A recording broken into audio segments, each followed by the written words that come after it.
Oh, all right, let's go back. I'm gonna just give me 1 sec.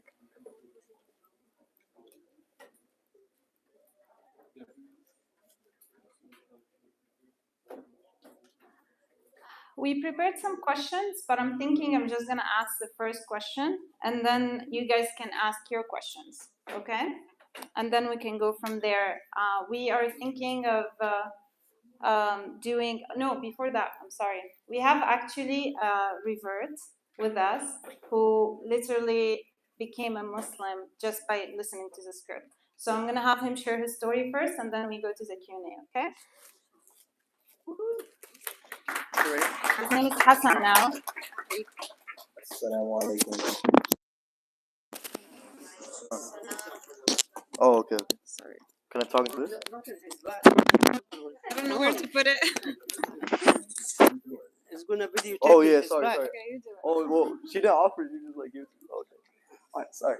Assalamu alaikum wa rahmatullahi wa barakatuh. How are you guys doing today? Alhamdulillah, that's good. أنا اسمي حسن. أنا مسلم جديد. أنا مسلم جميل. So, just kidding. But, yeah, I'm Hassan. I'm a revert, as the sister introduced me. I'm coming up on my completing my first year of being Muslim in March, inshallah. So may Allah make us see another Ramadan. And yeah, so I'm here to share my story. This story began on October of 2023. It was the beginning of the war in Gaza. Up until this point, I had become actively engaged with world politics and events, and history was something I studied extensively. I was aware about the deep injustice that was occurring to the Palestinians. For example, I think we all remember this when the IDF beat the worshippers in the Al-Aqsa Mosque during Ramadan. We all remember that, right? It really shook me. But I've not been exposed to Islam like I was post October 7th, because October 7th, I mean, obviously everything changed. So we've all seen the videos, the countless testimonies of Palestinians. I was completely devastated yet captivated by what was occurring. These people had lost everything, and I mean literally everything. Their homes, livelihoods, family, parents, siblings, children, friends, entire bloodlines, masjids, and communities just gone, just like that, wiped off the face of the earth without any resistance or opposition whatsoever. And as they rose from the dust and rubble, they proclaimed, La ilaha illallah. Inna lillahi.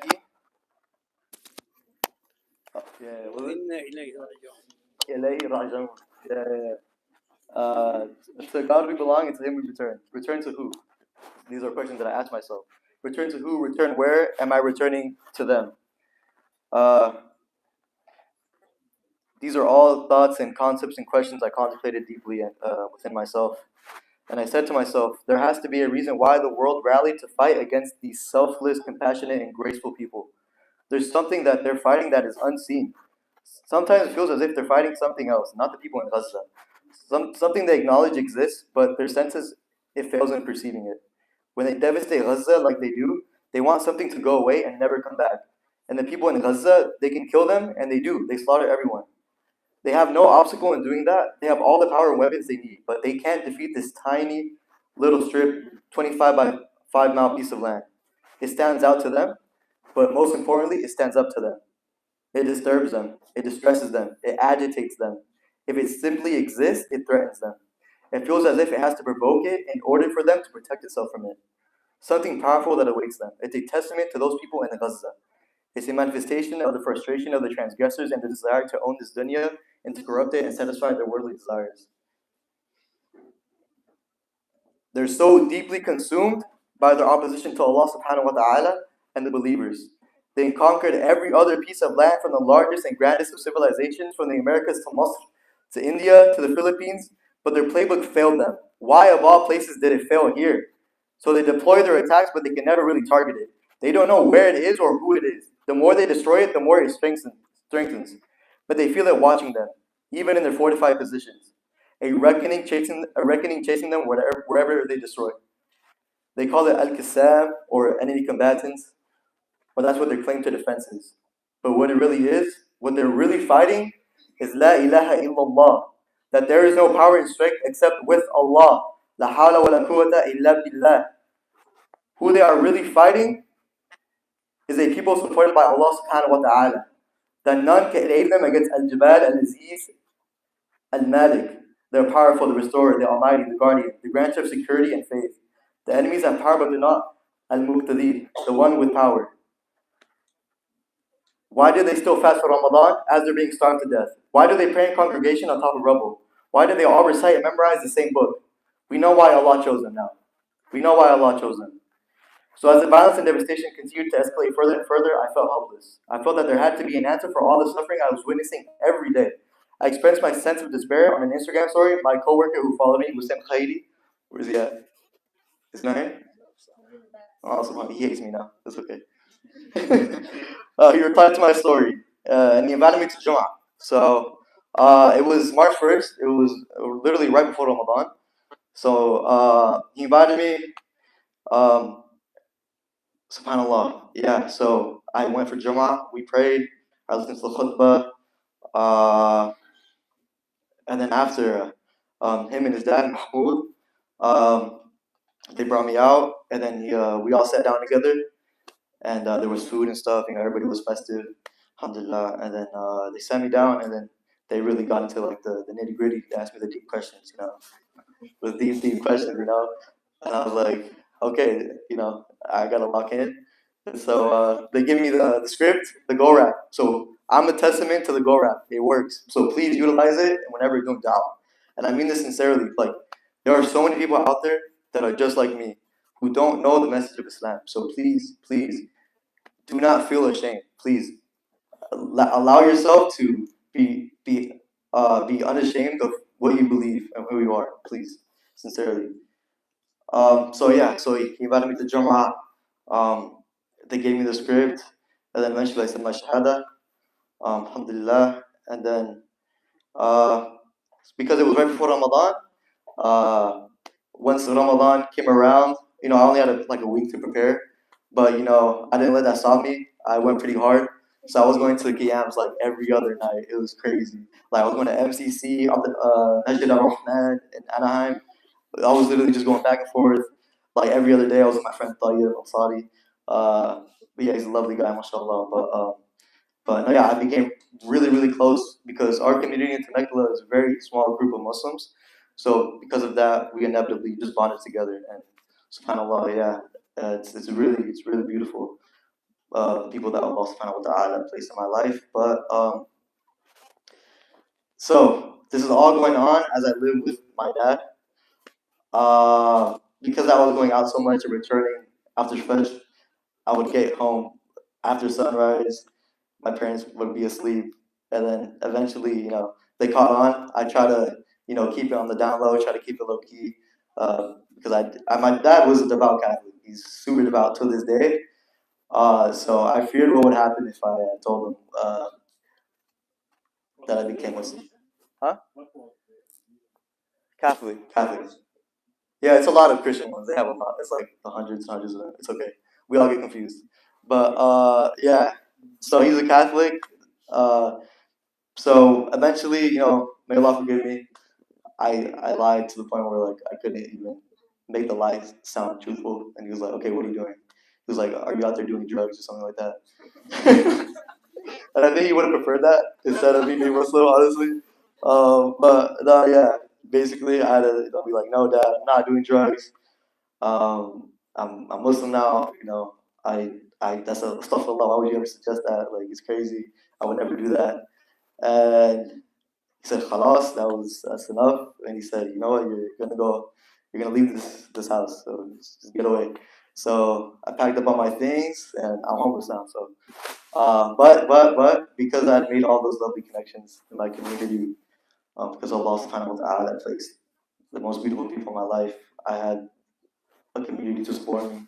So instantly, my friends and their family, they all supported me during this transition. And now I live with Mahmoud. So may Allah reward you for taking me in, alhamdulillah. So yeah, that's what happened. And what else? So yeah, so once I started living on my own with my friends and stuff, I was really active in the encampments. I don't know If you guys remember the encampments, it was a while ago, but yeah, I was involved in them. I was involved in the UCI and UCR encampments, and subhanallah, it's honestly one of the most beautiful environments that I've ever been in. I mean, honestly, all these people, I mean, a lot of them are not Muslim. Most of them are not Muslim actually. So next time the encampment comes up, I want to see you guys there. But yeah, most of them were actually non-Muslims, and by this time I already reverted, so I was already Muslim, and we would regularly pray in the encampment. We would do the adhan, and then they would see, the small group of Muslims that we had. They would see us praying, and they would ask questions. Of course, they would ask all sorts of questions. Oh, okay. Sorry. They're asking all sorts of questions, and they were so heavily piqued by what we were practicing, what we were doing, because they were there for the same reasons that I came to Islam, because they were inspired by what they were seeing in Gaza. So they were absolutely captivated, and they truly, I'm telling you this, the average person out there, they're looking for answers, they're looking for the truth. And it's our obligation, it's our duty as Muslims to guide them to the truth. They want answers. They really do, and especially with our young generation, they're extremely receptive to the truth. Like, don't think that we don't like to listen to other perspectives or other worldviews. We absolutely love to listen to other worldviews. We're extremely receptive to the truth. And a lot of the times when I'm doing da'wah, I see that whenever you ask like the average person from our generation, um, when you ask him, what's your religion? What do you believe in? They always usually start off with, my family raised me. That basically means no. No, that means like, yeah, I don't have any religion, because as Muslims, anytime anybody would ask us what's our religion, we automatically say we're Muslim. We're not gonna, dance around the question. We're not gonna give us a background on our faith. But they're looking for answers, because in this Western capitalist society, what's promoted is hedonism, worshiping your desires, because that's what's good for capital, for consuming. That consumer economy is what keeps the pockets of all the top 1% elite filled up. So they promote this concept, and that's why they're so opposed to Islam and the possibility of it um, growing to the point where it becomes a threat for them. So this hedonistic way of life is promoted everywhere in the media, everywhere in our everyday lives, and because of hedonism pushes you to worship your desires, and eventually destroys you. It's a suicidal ideology, and that'll lead you nowhere. That's where Islam comes in. So I think that's it for me. Jazakallah khair. Thank you. So now we want non-Muslims to volunteer, because we want to role play how we do it in real life. Can anyone volunteer with us? Okay. So we will open up questions. Any questions? I just wanna Yeah. ask you guys one question. Any questions? Please. You want me to pretend? I can pretend. I can put you in a tough spot though.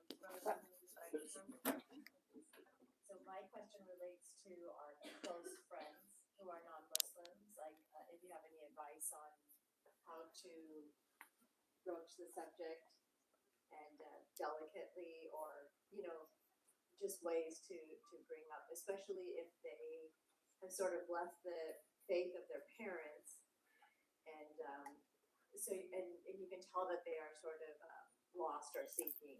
And I have another question, but I'll ask that afterwards. So she's your friend. Yes. Okay, the perfect opportunity is to ask her directly. What do you believe in? Right? So she will tell you her story, and she maybe will tell you, I don't believe in anything. And then you can tell her, do you mind if I tell you about my faith? As simple as that. I know it's uncomfortable, but that's the only way to open up that subject.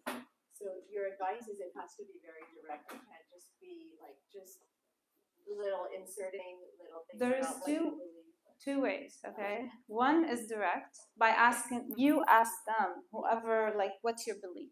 And then when they start telling you about their belief, you listen to them, you can talk about your belief then, right? The other way is, it's really in their hand. So the way I do it, let's say, in my office, like, I just pray in front of everybody. I read Quran sometimes in front of everybody. When I go to Jum'ah, I make a point that I'm going to Jum'ah. When Ramadan comes, I make a point that I'm fasting. So people start asking, why are you fasting? Why are you praying? What's your religion? But you're really putting it in her hands. In your situation, like, because work is a more sensitive place. But if she's your friend, that was the question I was gonna ask, okay? Imagine someone is very, very, very sick, like dying slowly and suffering, okay? And this person, you have the medicine in your pocket, but you say, well, I'm not a doctor, I can't give him the medicine. Or you can say, I'm like, he's not gonna listen to me, he's not gonna believe me. Or you think, what if he didn't heal from that medicine? So you're watching your friend literally dying slowly and suffering, and you have the medicine, but you're too shy or too, like, you don't want to say. What happened was children of Israel over and over in the Quran. They had the message and they thought that we are the chosen people. They didn't share the message. And that was the biggest problem with them. So we don't want to be like the children of Israel. We want to be sharing the message, conveying the message. Is there any other prophets coming? No. So who is conveying the message of Islam? No one. Why do you think God put us in this country? Do you think it's a coincidence? Like, we could have been in any Muslim country. We could have been like, all people around us are Muslims. No, God chose us to be here, and this is a test for us. So our job, and it's a direct order, divine order from God, is to convey the message of Islam, because this is what's going to save them in this life and in the afterlife. You see, people are lost all over the place. They're anxious, they're literally on depression, suicidal, they're suffering, and we're watching them. And I know it's very uncomfortable and it's a taboo to talk about religion, but this is the media. This is the media promoting this. It's not a taboo. You can talk about your religion, right? And you will be surprised how many people will actually listen to you. Okay? So don't be shy to talk to her about what's your belief, and then start sharing with her the script. We guys give you paper about the script and tell her as simple as what we said in the script, and then you can give her Quran, right? And even if she doesn't believe, like, act upon it right away, that's okay. You planted a seed. Some people, like some of the reverse story I watch, people would hear about Quran today, 20 years later they become Muslims, you know? So leave the results to Allah and do your part.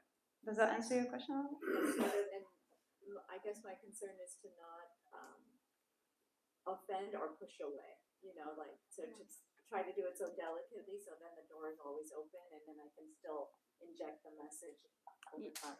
Yes. Well, one thing that I want to say is most of the time when we're kind of worried about sharing it, our uncomfort is actually our own insecurities. Like, a lot of the time it's like, well, what will this person think of me? Will I lose my job? Or will I suddenly lose the respect of my community or something like that? So a lot of the time we're so focused on what other people think that it's not about other people, but it's about what Allah subhanahu wa ta'ala thinks.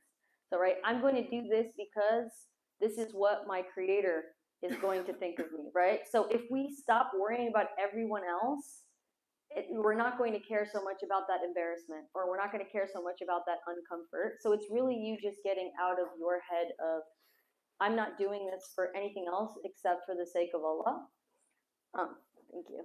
And another thing is also, like, tone is very important, right? If you're an approachable person, they're not going to take anything to heart anyways, because you're not meaning anything by it. This is just who you are, right? So I work at a community college, right? So I'm a teacher there, and they're always very curious about me. Like, my students, because it's like, a lot of the time there's a lot of ignorance when it comes to Muslims. So when they see me walking around with my abaya, they're like, what? There's something wrong with this picture here. I thought you guys weren't educated, right? So I'm there to prove them wrong. I'm there to prove them everything that they've thought about us is completely wrong. I can be very approachable, I can be friendly, but I could also be stern in my beliefs, and I'm going to be open about sharing my beliefs. And a lot of the time I tell them, if you have personal questions to ask me, I'll be sitting here after class, and you'll notice 5, 3, 6 people waiting to ask me those personal questions. And I had a student, and I don't want to be disrespectful, teacher, but can I ask you something? I said, sure.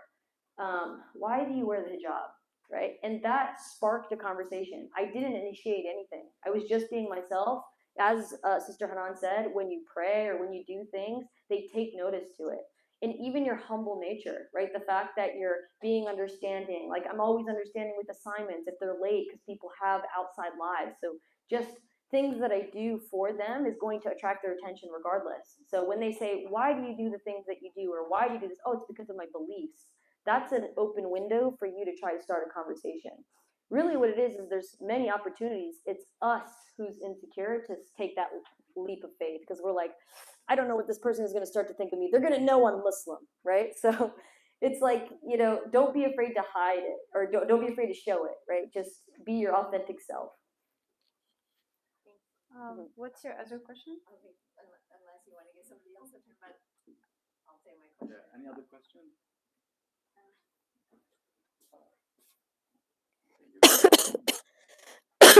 We'll come back to you.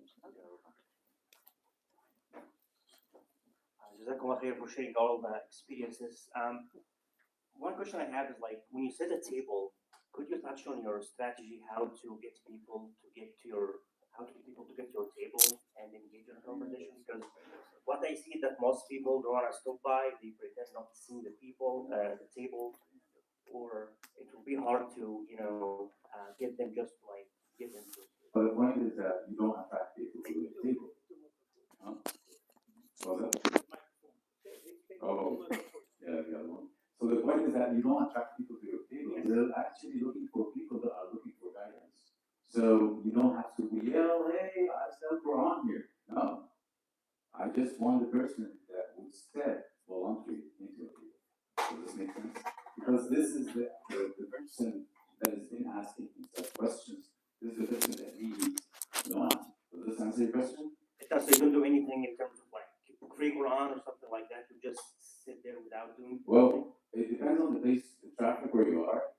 So you sit in the high traffic area, and you try to get a good spot, and just make sure that the people know that you're giving away Quran. Like free Quran sign, and that's it. This is the kind of person that we are looking forward to. Someone who has questions. Someone who wants to know the truth. Does this answer your question? Okay. Other questions? Yeah. My question is, with my prior experiences in Dawah, how do you deal with Christian missionaries who are coming with bad intent, not with actually the intent on truth or knowledge? They're coming with the intent to criticize Islam or the Prophet. How do you deal with this? Do you end the conversation short? Do you try to develop? That's a challenge. I don't judge people's intentions, to be honest with you. Repeat the question. Yeah, he's asking about some people are actually coming to Hecklers. Hecklers, yeah. So they don't want you to do the dialogue, so they ask you a lot of questions that are out of context. Some people come to you. You can face stuff like that in dialogue. And we are used to that. So I don't judge people's intentions. I give them answers, and 1, 2, 3 answers. And after a while, when you do that, you can recognize him. Once you realize that he is not a prospect to Dawah, then you have to end the conversation, because you are wasting your time with someone that is just arguing. We don't argue. Does this make sense? Yes, it does. What if in the case where they have very specific questions for Dean, and it's maybe something you're unaware of, unable to answer, and you don't want to say something you don't know? How would you go about that? I just tell them I don't know this information. I have to look it up and then come back to you. So when I have the answer, I'm going to take about it. That's it. Any other questions? Can I make a comment? So when it sometimes you would be surprised, but we have a lot of preachers that come to the table, and a lot of the time, the reason they stay at the table is actually because they don't have answers to their own religion. So sometimes we're sitting there and we're talking about Christianity for about an hour because and I remind them and I'm like, did you come to the Muslims to learn about Islam? Or did you come to the Muslims to learn about Christianity? That's usually the case because they don't know their religion as much as we know their religion. So if someone's not interested in Islam, then I'm going to go directly and start asking them questions. So if I come across a Christian and they're trying to prove Christianity to me, I'm going to play along and I'm going to listen and I'm going to ask them questions specifically about their religion. When they have trouble answering my questions, which they will, right? That is when I start to go back to the script. So my goal is I'm not going to start an argument or anything, but I'm going to build their interest. Right now, they're trying to convert me, right? So I'm going to give them the opportunity to do that so that I have the opportunity to go into Dawah. So what they're going to do is they're going to start talking about Christianity. I'm going to ask them about the original sin. I'm going to ask them questions about Jesus. Like a lot of the time when they talk about original sin, for example, as Sister Hanan said, like, oh, he loved us so much that he died for our sins. God doesn't have to prove anything to you. So God had to prove to all these human beings that he loves us, right? When I think of God's attributes, I think of someone who has wisdom, all-knowing. I think of someone or something that is all-powerful, all-authoritative. Now let's look at the characteristics and attributes of Jesus. Jesus didn't know the hour, so is he all-knowing? No.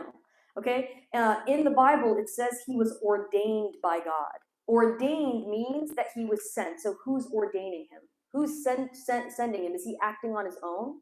Right? Does he have his own actions that he's doing, or is he actually following orders? If that's the linguistics, right? Ordain means to follow. So he's following something's orders. Whose orders is he following? He's a normal person. He ate, drank, slept just like us. When I think of God, I think of self-sufficient, something that doesn't need anything, right? So if he's in need, he prays like us, he sits like us. Oh, God can do anything. So God is going to bring a person in human form, right? That looks like a lot of steps, and God. That's him. Yeah. Bringing somebody. No, I know. I'm saying He's bringing somebody. That's him. that's what the Christians are saying. Yeah, exactly. Yeah. So Christians will say, I'm saying that he brought himself in human form. That's what I was saying. Christians will say he brought himself in human form because God can do everything. So when it comes to something like this, you're going to say, so God is competing against himself? Right? Think of it that way, right? Because now, what was the message that was sent? That God is supposed to be worshipped without partners. There's no God but God, right? Abraham said this, all the other prophets said it, that there's only one God. So that goes against monotheism in itself. If you're a monotheistic religion, if you believe in one God, then how are there three in one? How can three also equal one? Right? So I'm going to ask him specific questions or her specific questions about the religion that they're preaching. Yeah. I wouldn't do that, to be honest with you. I would. Because some people that you did that are actually not looking for guidance.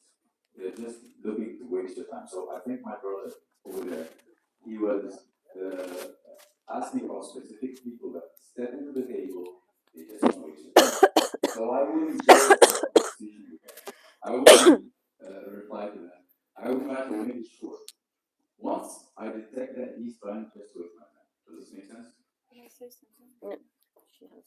There is also something, especially for you, if you're gonna ever do a dawah table for you. Some of these people, they come to cause trouble. Not just they have a mission to stop this dawah table. If you pick up a fight with anyone, you're never gonna be able to do that again. So no matter what, don't fight and don't argue. Like Brother Mahmoud said, once you convey the message complete, and then stop arguing. Yeah. Unless they're genuine. Once you realize they're not genuine, they either stay forever so you don't talk to anybody else, right? A lot of people are more worthy of talking to them, or they start to pick a fight, a big fight that actually happened before. So just be careful, okay? Any other question? Is there any source or information, ideas about how to do dawah for simple like this We can share his presentation with you if you want. Oh, he's asking if there's any source of learning how to do Dawah. There's a lot of sources online, but for our specific way, we can share the presentation with you if you'd like. Yeah, so anyone who wants the presentation, we can share.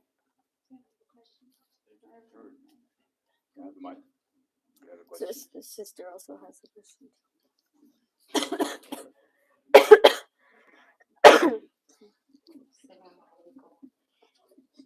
Alaikum salam. Thank you for the beautiful talk today. I have a question about direct family. So, say my father, in Allah Yahdi, I hope one day. He usually gets into talks with me, and a lot of the times I will ask questions and he'll answer. So we go back and forth. My mother, who's recently started practicing Islam, she kind of tells me, like, let's draw that line because him and I just argue, but we're very, very similar in ways. So I feel like my dad and I, we have that bond. Mhm. But it gets really difficult sometimes.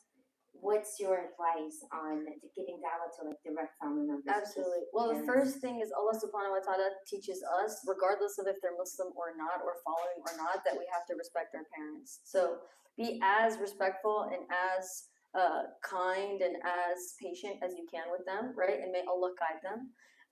So we can only try, but we can't expect to get results because that guidance is from Allah. So no matter what you do, if it's not in his heart or if Allah doesn't put that seed there, then there's nothing that we can do. And as we said, Laykum Deenkum Waliya Deen, you practice your religion, and he or she practices their religion on their own. So what you can do is you can be an example and show them, try, but if you're constantly badgering them, sometimes that can reverse into aggression and they'll be more stubborn about it if you're just constantly pressuring and pushing.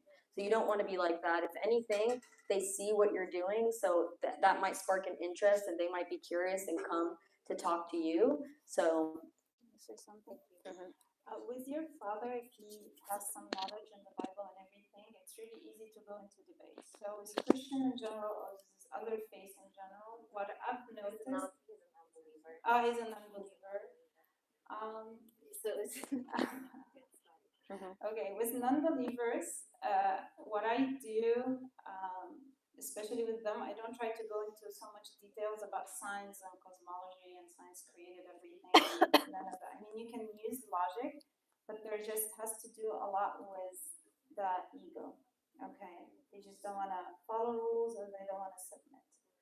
What I personally do, that I go back to death with them, right? So I tell them, your soul, if your soul, can you control your soul?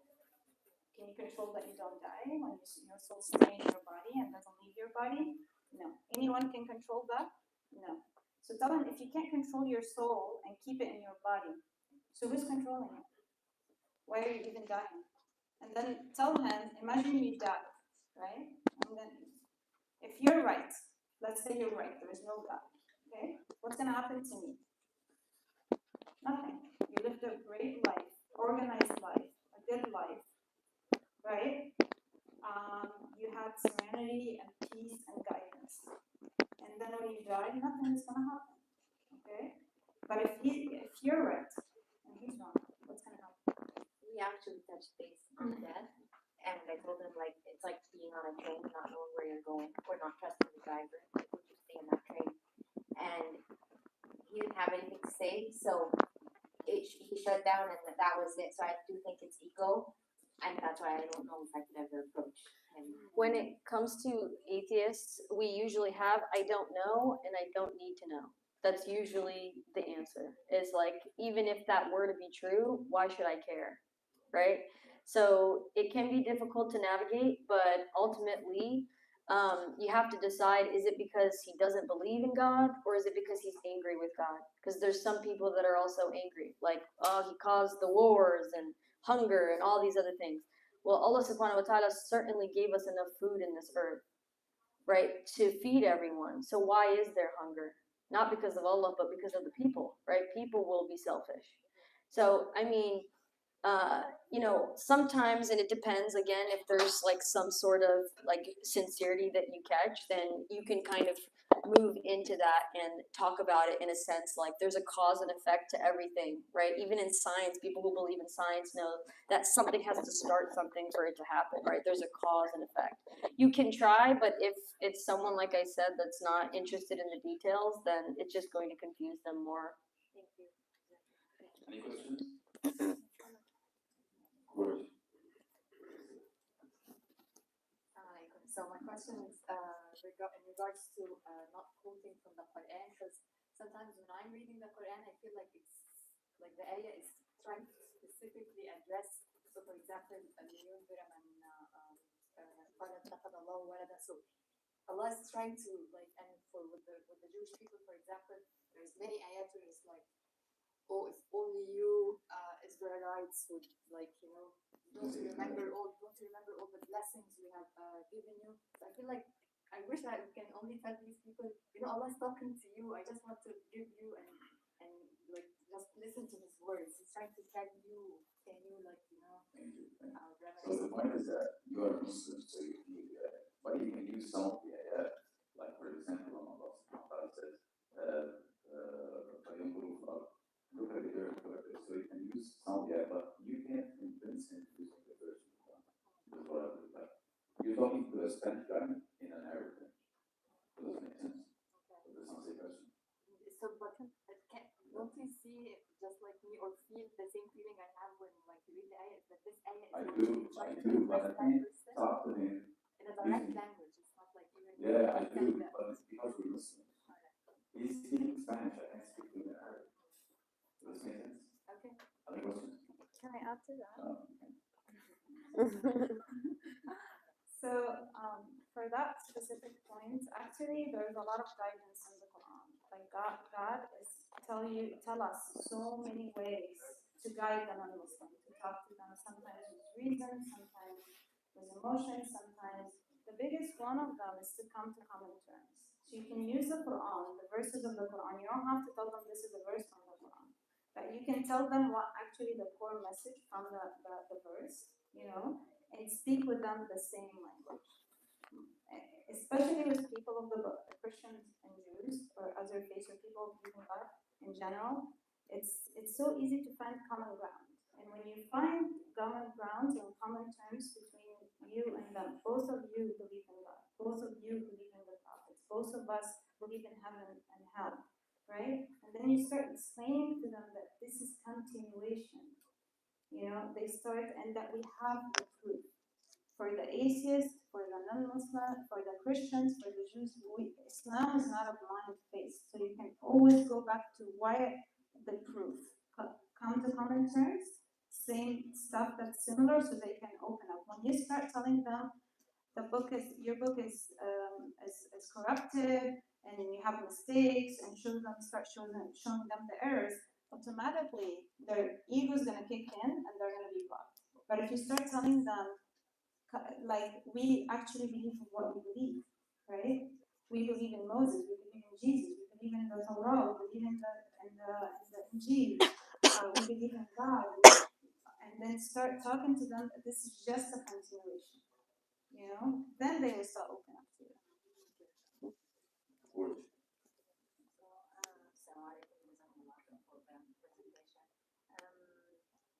I hope inshallah I can make my question clear. So basically, That mic is not working.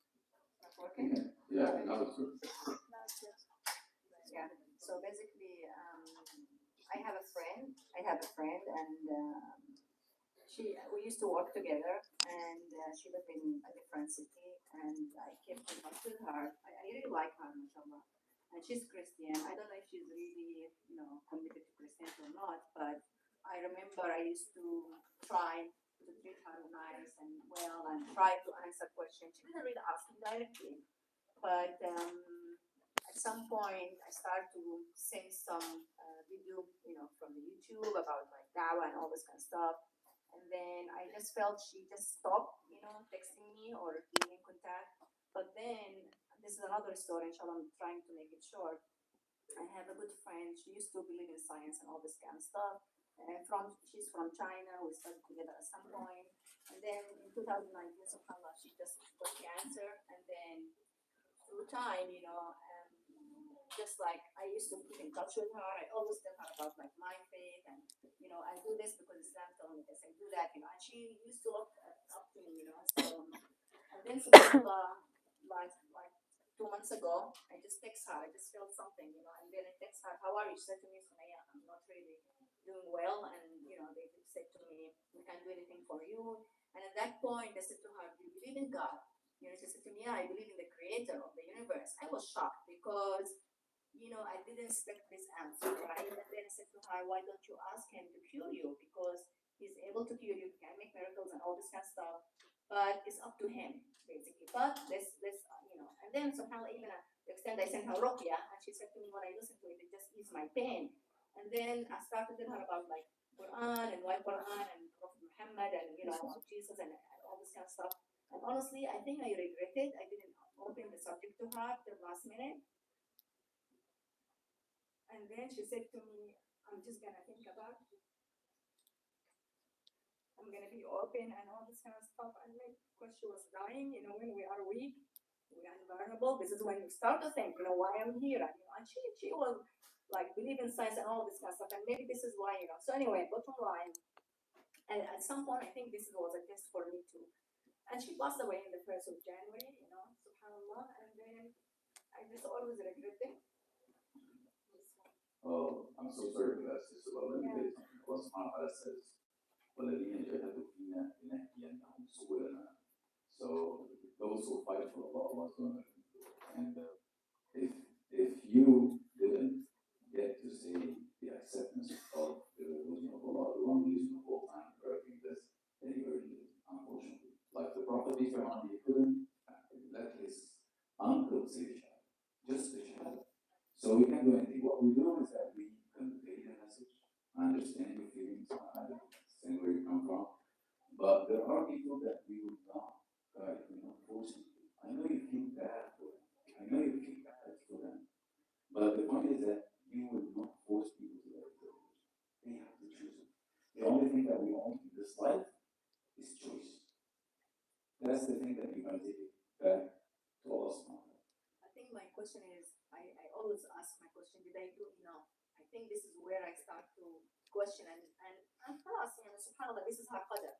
But my question is, now with my good friends, do I need to speak to them directly? Because I said, I don't know if they're going to die anytime, And subhanAllah, one of the brother I used to know in New Mexico, he's mashallah, he's very helpful. And he asked me about Islam and I gave him Quran when I left.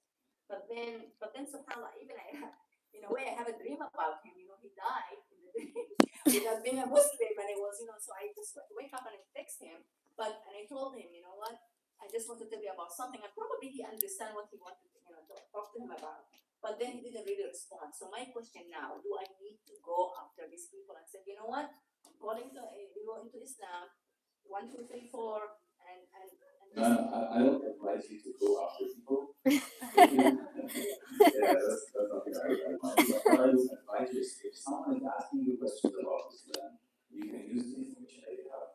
You are on the right track now. Sometimes we have to learn without doing our own mistakes. So the only one that can do anything and learn from it and update, grow yourself and stuff like that, this is good for you and others. So I advise you to use the guidance from Allah subhanahu wa ta'ala, and whoever you can talk to about Islam, that's fine. But he has to ask you the question first. Any questions? I just want to tell you you don't have to go after him and force him into the conversation, but in general, all your friends try to look for opportunity and be always conscious about it and put the intention. So anyone you speak to who is non-Muslim, try to think, how can I get this conversation in, right?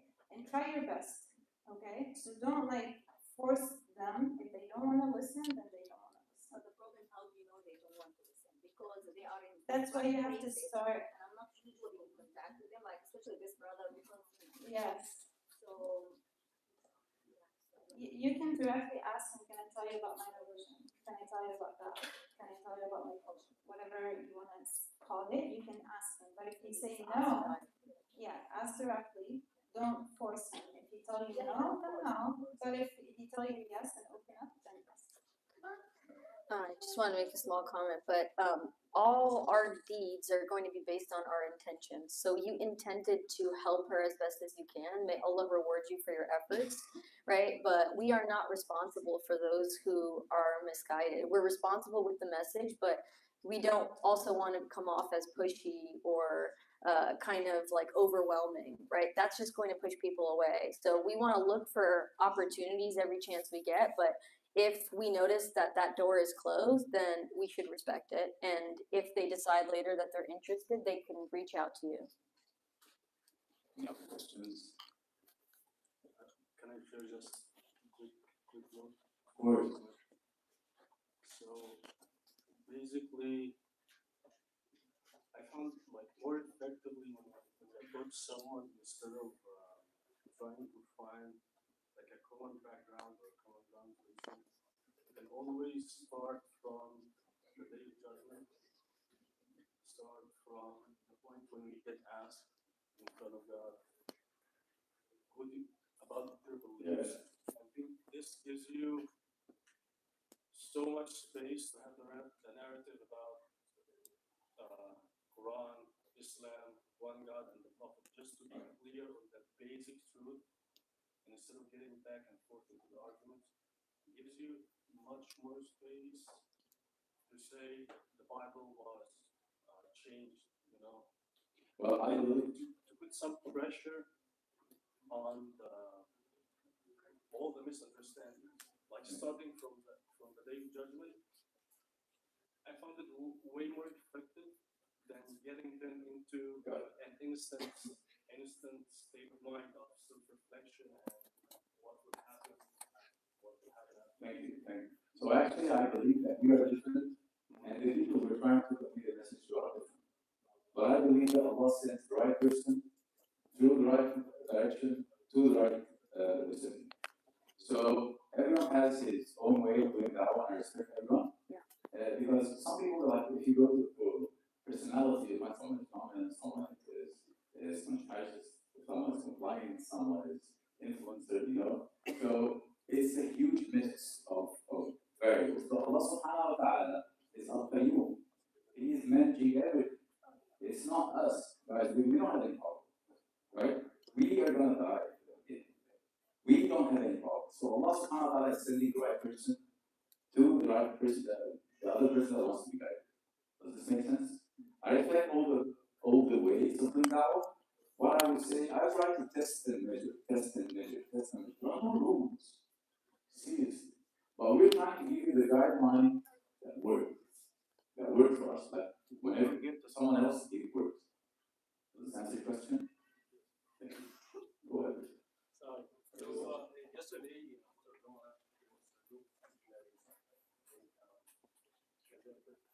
so I terjemah stuff like this. Nice conversation. So what they did is they started like bringing some shubha. Oh, this hadith is saying that, or chapter in Quran like the most, and this is this. So I was able to like respond to all of these shubha and refute it. And but what I did also, I started actually asking them, okay, can you tell me about this in the book? Where Jesus says that he's God? Where is that? They couldn't respond to anything. But the thing is, I got some feedback. Some people told me like actually don't believe this.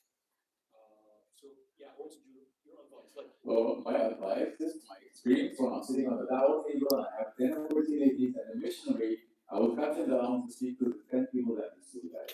This is what. But I'm free, and at the end of the day, and the missionary comes to me. Nobody's there. I'm closing. I can speak to him for an hour for the sake of Allah. yeah. Like if you have the intention of sincerity, you're trying to be genuine, you're trying to be sincere with Allah. This is my personal advice. This is what I do. I had another intention that, like, I found that they are like handing out brochures and stuff. I actually wanted to like keep them busy, not to like talking to them, because like all.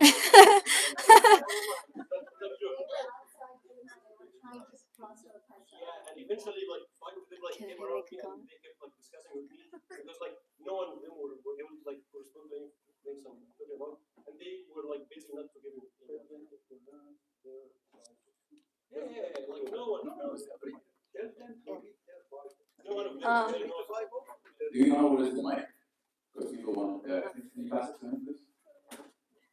I agree with Brother Mahmoud. I definitely think it depends on the opportunities that are there and the time that you have, right? So if you're at a Dawah table and there's a better opportunity, but like he said, if you're by yourself and you have the time and you want to talk to them, but it really depends because sometimes we've had people, astaghfirullah, they come and they even curse the Prophet, like, but they'll come a week later and ask questions about Islam.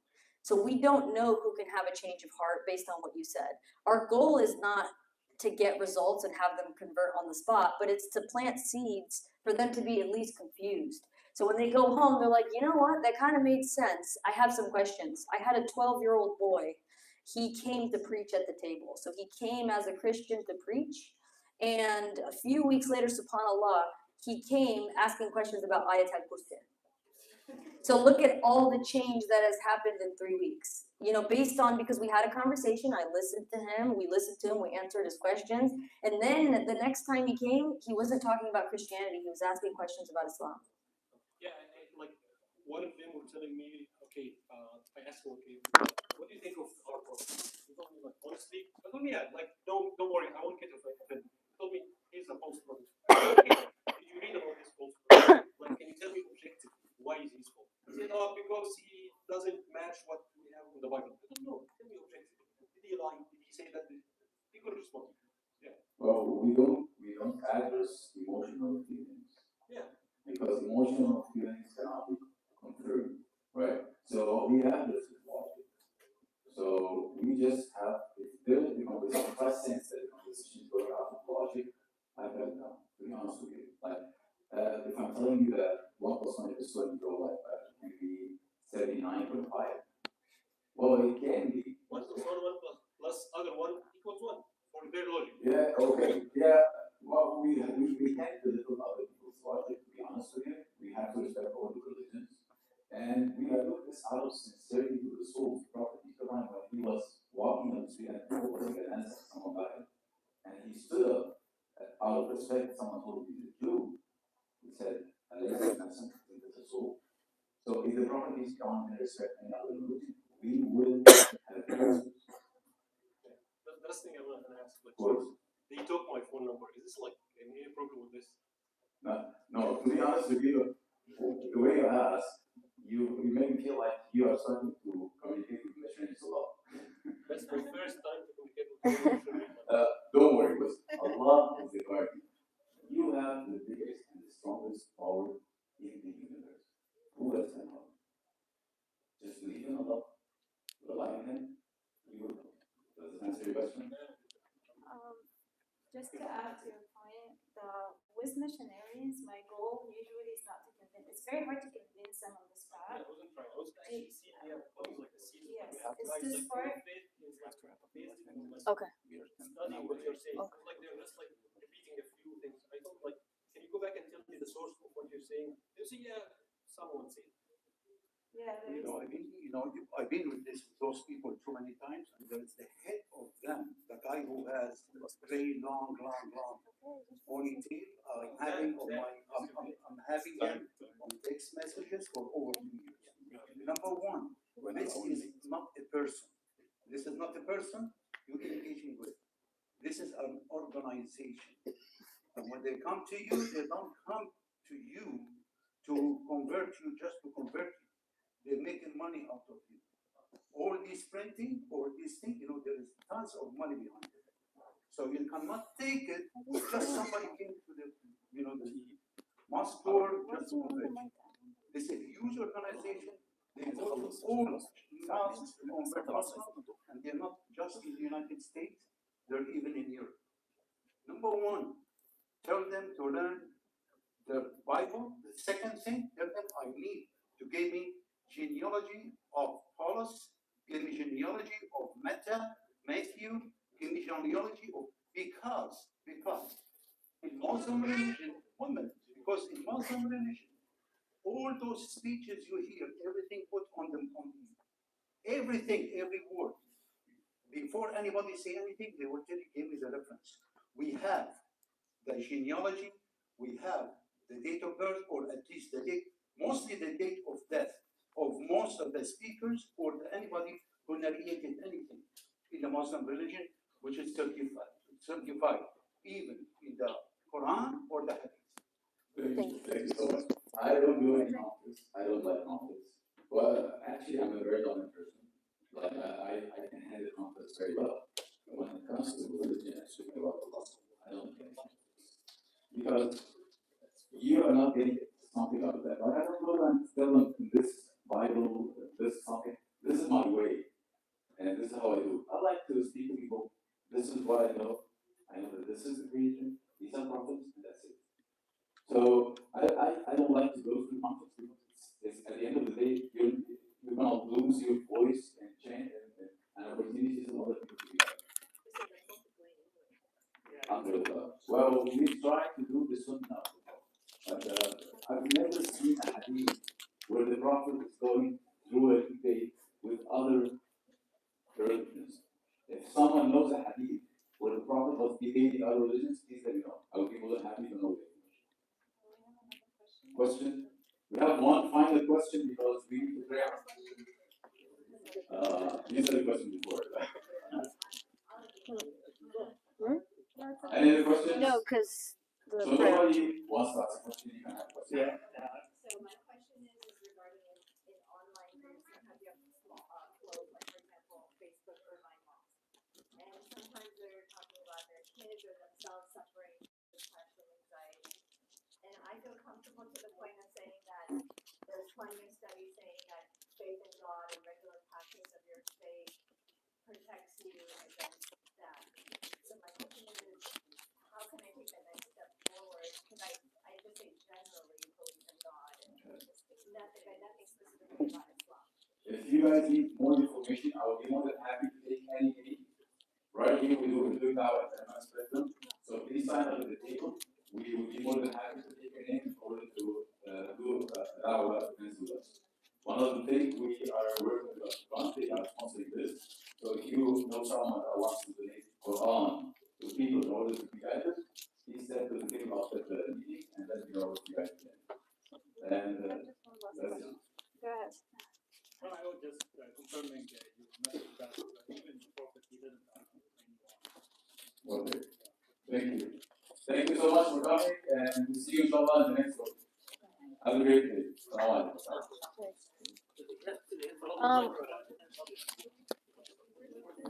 So I wanted to answer your question because I know you were asking about that. But I'll just kind of say it quickly.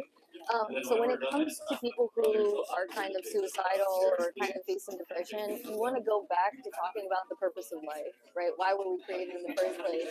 Now, and talk about why we're here and how do we know that's our purpose, right? Do we eat, sleep, drink, or just go to work? And once you talk about the purpose of life, it's like if there is a purpose, but you're not on the right path, you're not to the truth, you're not actually actively seeking your purpose, how do you expect to be happy in this life, right? And you also have to acknowledge that this world is here for a test, right? We have the hereafter for a reason. There's Jannah and Jahannam for a reason. We have free will to make decisions. We're here to take a test, and we're here to worship God only. We're not here to be happy. We're not here to have everything, right? Oh, yeah, of course. So, I mean, the purpose of life and the reason